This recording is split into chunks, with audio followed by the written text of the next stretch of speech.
Hello বন্ধুরা, কেমন আছেন আপনারা সবাই? নিশ্চয়ই ভালো আছেন। কুসুমি মিনি ব্লগে আপনাদের সবাইকে স্বাগত। তো বাপের বাড়িতে চলেই গেছি সকালবেলা, গিয়ে চান করে কিছু সকালবেলা খাওয়ার দাওয়ার খেয়ে বসেছিলাম। মা দুপুরে রান্নাবান্নার ব্যবস্থা করছিল।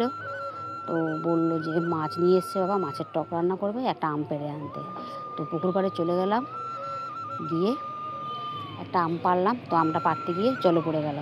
তো আমার বোন যেদিকে ওস্তাদ, ও গিয়ে আমটা তুলে আনলো। তুলে এনে আমার মেয়ের হাতে দিয়ে দিল। আমার মেয়ে সেই আমটা দেখাচ্ছে, এখন নিয়ে যাব, মা মাছ দিয়ে এই আমটা রান্না করবে। তো কে কে মাছের টক খাও কমেন্ট করে জানিও।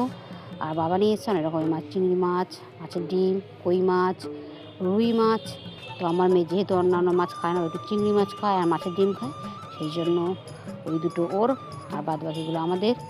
তো এখন এরা দুজনে একটু আনন্দ করছে। আর এখানে অনেক সবজিও এনেছে, কাঁচা সবজি।